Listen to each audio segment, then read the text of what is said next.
Picture चालू करो बे। Video शुरू करने से पहले यहाँ एक चीज मैं साफ कर दूं, इससे पहले कि कुछ लोग रोएं कि बार बार सरकार को क्यों बीच में लाते हो, हमारे पापा की इसमें क्या गलती है। तमामी हिंदू भाइयों को आदाब, अहले ईमान को सलाम, अस्सलामु अलैकुम व रहमतुल्लाह। दोस्तों, आज इस वीडियो में हम देखने वाले हैं कि ध्रुव राठी भाई साहब ने ना धमाल मचा दिया है। और किसके बारे में वीडियो देखने वाले हैं? अंधभक्तों के पापा, विश्व गुरु, हमारे देश के प्रधानमंत्री माननीय नरेंद्र मोदी साहब। और वीडियो देखने के बाद ना मजा आ गया। और आइए हम और आप पहले इस वीडियो को देखते हैं। वीडियो शुरू करने से पहले यहाँ एक चीज मैं साफ कर दूं, इससे पहले कि कुछ लोग रोएं कि बार बार सरकार को क्यों बीच में लाते हो, हमारे पापा की इसमें क्या गलती है। नरेंद्र मोदी वही हैं जो नाले से निकलने वाली गैस से चाय बनाने की बात करते हैं। कहते हैं कि पसीने से मुंह पोंछ लेता था तो ग्लो आ जाती थी। कभी ये क्लाइमेट चेंज को डिनाई करते हैं कि गर्मी नहीं बढ़ रही बल्कि हमारी गर्मी सहने की शक्ति कम हो रही है। अच्छा, तो कभी ये बादलों से रेडार का सिग्नल रोकने की बात करते हैं। मैंने कहा इतने क्राउड है, बारिश हो रही है, एक बेनिफिट है कि हम राडार से बच सकते हैं। एक तो जानते नहीं है, ऊपर से अहंकार इतना कि अपने अज्ञान का भी एहसास नहीं। एक दफा मोदी दूसरे देश में गए थे, वहां भारत का राष्ट्रीय गान चल रहा था और ये बीच में ही चलने लगे। वाह मोदी जी वाह। ऐसी गलती किसी से भी हो सकती है, लेकिन बात मैं यहाँ पर यह बताना चाह रहा हूँ कि प्रधानमंत्री मोदी की भी फनी क्लिप्स बहुत सारी हैं। दूसरों को पप्पू बोलने से पहले अपनी क्लिप्स पर नजर डाल लो। एक बार साहेब ने अपनी सुरक्षा में लगे हुए एसपीजी कमांडो को डांट दिया था, देखिए। प्रधानमंत्री को जेटली ने फूलों का गुलदस्ता भेंट किया, लेकिन तभी टीवी कैमरों के सामने एसपीजी के जवान आ गए। अभी मजा आएगा ना। उन्होंने मोदी के हाथों से गुलदस्ता ले लिया। प्रधानमंत्री इस पर नाराज हो गए और उन्होंने एसपीजी से तत्काल कैमरों के सामने से हटने को कहा। साथ ही कमांडो से खुद से थोड़ी दूरी बनाने को भी कहा। छप्पन सबके बीच ना तो हमारे 56 इंच वाले प्रधानमंत्री मोदी की हिम्मत हुई है। देखकर लगता है कि वो भी डोनाल्ड ट्रंप के सामने एक डरपोक बिल्ली की तरह बन गए। सही पकड़े हैं। सुबह सुबह लिख देते सरदार वल्लभ भाई पटेल के स्टैचू की सच्चाई। अच्छा, सरदार वल्लभ भाई पटेल के स्टैचू पे 3000 करोड़ इसीलिए खर्चा हुआ है क्योंकि सरदार वल्लभ भाई पटेल के स्टैचू की आंख में कैमरा है, जहां से प्रधानमंत्री को पाकिस्तान का रिपोर्ट मिला। मैंने मामा को याद दिलाया कि वो स्टैचू इंडिया की तरफ देख रहा है।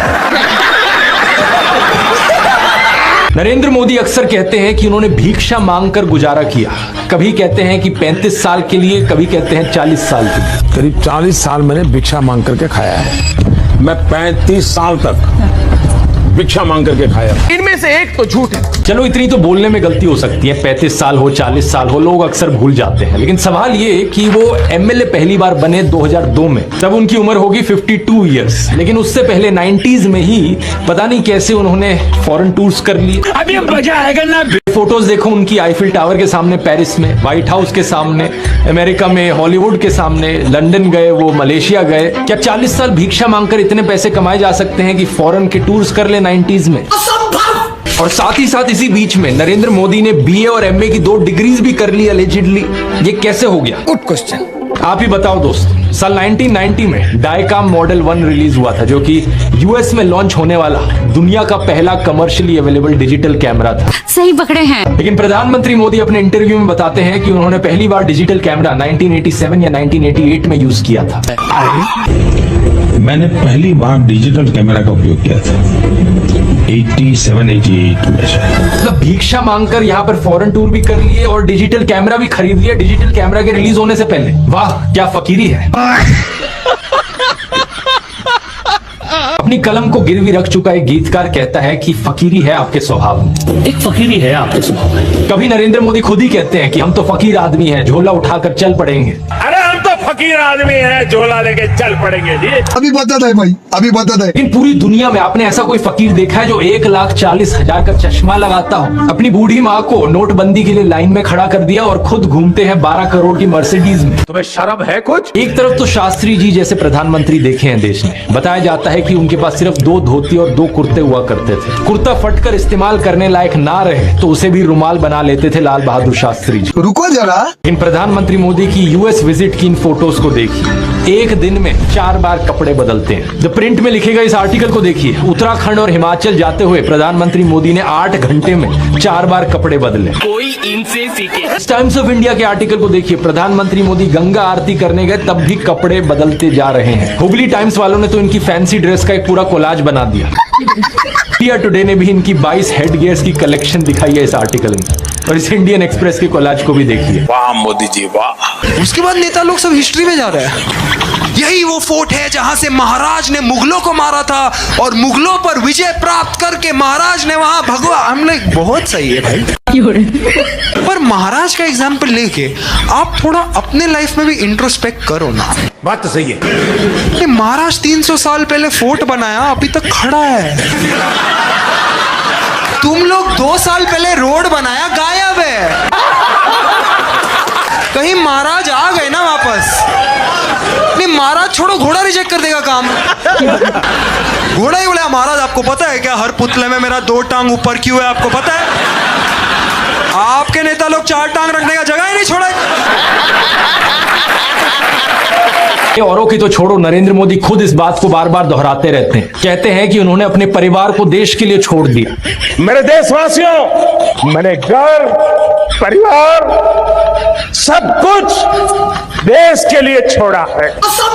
देखो वैसे ये एक पर्सनल मामला है, किसी पति पत्नी की आपस में ना बने, ये कोई बड़ी चीज नहीं है, बहुत से लोगों के साथ ऐसा होता है। बात तो सही है। लेकिन यही लोग खुद इस पर्सनल बात को बीच में लाते हैं, इसे अचीवमेंट के तौर पर दिखाने के लिए। देश के लिए पत्नी को छोड़ दिया, कोई सेंस है इस बात?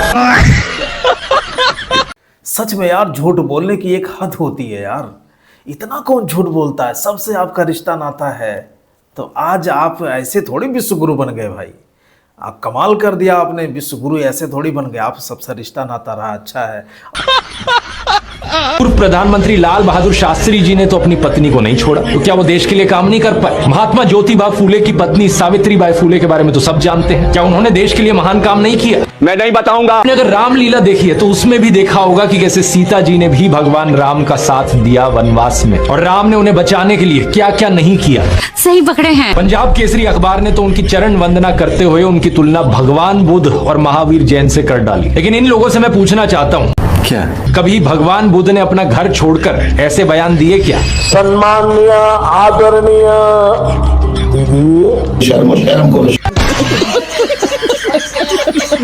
नरेंद्र मोदी ने एक बार ही कहा था, भगवान बुद्ध के साथ इनका सुखद संबंध है। भगवान बुद्ध के साथ मेरा एक और संबंध भी है, जिसमें अद्भुत संयोग भी है और जो बहुत सुखद भी है। अच्छा। और एक बार इन्होंने कहा, बोहरा मुसलमानों के साथ इनका पुराना रिश्ता है। साथियों, बोहरा समाज के साथ मेरा भी रिश्ता बहुत पुराना है। क्या बात कर रहे हैं? नहीं, ईसाइयों के साथ भी इनका बहुत पुराना और आत्मीय नाता है। क्रिश्चियन कम्युनिटी के साथ तो मेरा संबंध कोई नया नहीं है, बहुत पुराना बड़ा आत्मीय नाता रहा है। कब हो गया ये? एक बार इन्होंने कहा कि जीवन का एक महत्वपूर्ण कालखंड इन्होंने आदिवासियों के बीच बिताया है। जीवन का एक महत्वपूर्ण कालखंड मैंने आदिवासियों के बीच में बिताया है। तो कौन सा तीर मारा? तो एक बार ही कहा, बलिया के साथ भावुक रिश्ता है इनका। बलिया से मेरा एक भावुक रिश्ता। पंजाब के साथ भी इनका विशेष नाता रहा है और चीन के साथ भी इनका विशेष नाता रहा है। ये तो धोती खोल रहा है। पंजाब के साथ मेरा विशेष नाता रहा है। चीन के साथ मेरा निजी रूप से भी एक विशेष नाता है।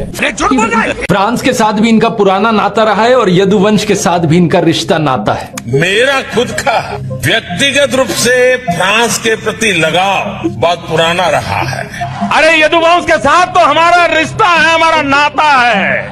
बंगाल से नाता जोड़ने के लिए इन्होंने कहा कि बचपन में ये कोलकाता की मेट्रो देखने आए थे। मैं बचपन में जब पहली बार कोलकाता आया तो एक आकर्षण था, जरा मैं मेट्रो देखूं। आपकी औकात बता रहा हूँ सर। प्रॉब्लम बस ये है कि कोलकाता मेट्रो 1984 में शुरू हुई थी, जब ये 34 साल के थे। अब बताओ दोस्तों, 34 साल का कोई बच्चा देखा है आपने कभी?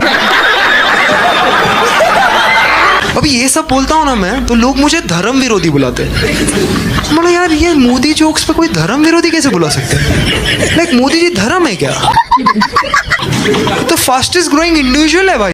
दोस्तों सच में यार, कौन इतना झूठ बोलता है हर कदम पे, हर दिन, हर घंटे? इतना झूठ कौन बोलता है? और जितना शायद कि देश के प्रधानमंत्री नरेंद्र मोदी का मजाक बना के रख दिया ना। बच्चे, बूढ़े, जवान, औरत, हर कोई ने तमाशा बना दिया है देश का। हालांकि प्रधानमंत्री वो होता है जो अपनी प्रजा का अच्छे से ख्याल रखे, अपने सत्ता में, अपने शासन में किसी को तकलीफ ना दे और सबको एक समान नज़र से रखे। असली बादशाह, असली हुक्मरान उसी को कहते हैं दोस्तों। असली हुक्मरानी उसी को कहते हैं जो लोग अपनी प्रजा का ख्याल करते हैं, खुद ना खाए, खुद इतने महंगे सूट ना पहने और खुद चैन की नींद ना सोए जब तक कि प्रजा खुशहाल ना हो। चैन की नींद प्रजा ना सोए, यानी देश का, हिंदुस्तान का नागरिक जो है चैन से ना रहे, चैन से ना खाए पिए, अपनी शौक पूरी ना करे, तब तक प्रधानमंत्री जी को ये शपथ जो लिया है ना, इस पर कायम रहना चाहिए दोस्तों। और ये असली हुक्मरानी यही है। अगर किसी को भी सत्ता चलानी है, किसी को असली हुक्मरानी पानी है और बादशाहत हासिल करनी है, हमारे इस्लाम के हीरो हज़रत फ़ारूक आज़म रज़ियल्लाहु ताला अन्हु की सीरत और उनकी तारीख को पढ़कर अमल करना चाहिए। दोस्तों मिलते हैं अगली वीडियो में, तब तक के लिए खुदा हाफिज़, जय हिंद।